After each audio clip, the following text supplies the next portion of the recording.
सुंदरपुर गांव में एक रामू नाम का गरीब मेहनती किसान रहा करता था। एक दिन उसकी पत्नी उससे अपने मन के विचार बताते हुए कहती है, देखो जी, आखिरकार हम लोग घर में पूरे पूरे दिन बैठे रहते हैं। रामू उसी बात पे पूछता है, तो जो भी तुम्हारे मन में है मुझसे कहो। तुम्हें कुछ करने का इरादा है क्या? कुछ करना चाहती हो तो मुझे बताओ, मैं तुम्हारी मदद करूँगा। वो बैठती और कहती, मैं सोच रही हूँ कि हमारे घर के पीछे जो जगह खाली है उसमें हम लोग कोई छोटा मोटा बिजनेस करें। मैं और आपकी बहू घर में बैठे रहते हैं, तो क्यों ना हम लोग कुछ खाने पीने का सामान बनाएं। ये बात सुन रामू कहता, अच्छा ठीक है, मैं सोचता हूँ और तैयारी कर देता हूँ। तुम लोग जैसा चाहोगी मैं वैसा करूँगा। रात हो जाती और उन्हें किसी की आहट सुनाई देती। उनके घर के सामने अचानक से एक चापाकल आ जाता है। उसमें से पानी चलने लगती और वहाँ कोई दिखाई भी नहीं देता। ये सब देख लता बहुत हैरान हो जाती और अपने बेटी से कहती कि वो शोर ना मचाए। जल्दी से वो लोग डर के घर की ओर भागने लगते और घर में छिप जाते।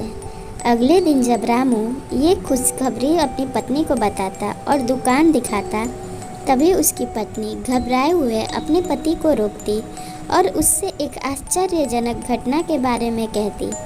वो उससे कहती, मुझे आपसे एक आश्चर्यजनक घटना बतानी है जो कल रात हमारे साथ हुई। रामू कहता, अरे भाग्यवान, अभी हमारे दुकान से बढ़ के कोई बड़ी बात है क्या? पर मुझे तुम थोड़ी सी घबराई हुई लग रही हो।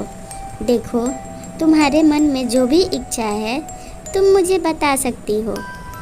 तभी वो रात को घटी घटना के बारे में कहती और कहती, हमारे घर के सामने एक हैंड पंप आ गया था और उसमें पानी चल रही थी और वहाँ कोई खड़ा भी नहीं था। अगले दिन वो लोग उसी इंतज़ार में थे। तभी उन्हें ठक ठक ठक की आवाज़ सुनाई देती। ये आवाज़ सुन लता अपनी बहू के साथ घर के पीछे वाले दरवाजे के पास चुपचाप आके खड़ी रहती। उनके सामने एक औरत दिखाई देती जो कि वो चापाकल चला रही थी और वो घूंघट ली हुई थी। ये सब देख घबराए हुए वो दोनों घर में भाग जाती।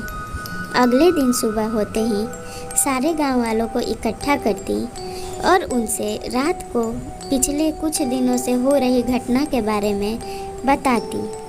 गांव वाले तो सुन के चकित ही रह जाते। उन्हें वो कहती, हमने एक रात नहीं, 2 रात नहीं, पिछली कई रात से वहाँ हैंड पंप वाली चुड़ैल देखा है। गांव वाले कहते, हमें इस बारे में पता करना होगा।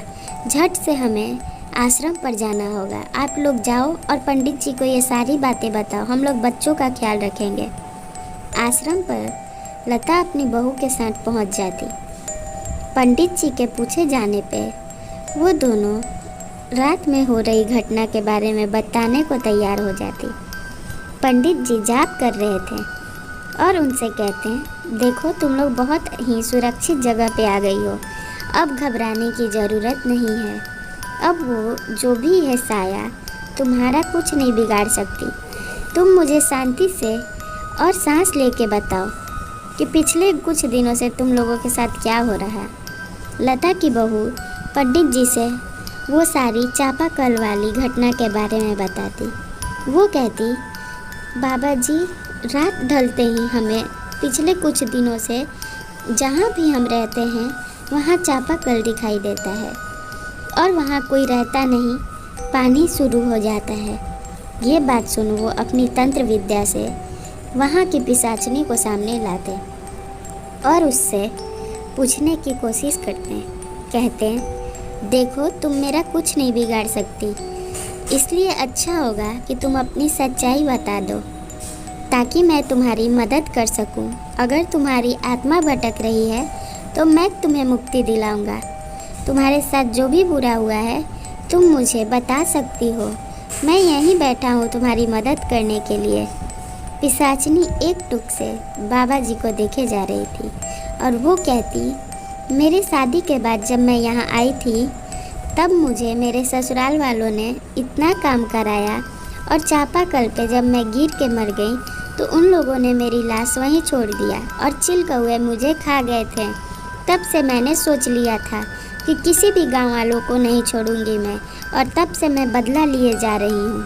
पंडित जी उसे आज़ादी दिला देते और गांव वाले अब शांति से जीने लगते हैं। ऐसी कहानी के लिए चैनल सब्सक्राइब कर वीडियो को लाइक करें।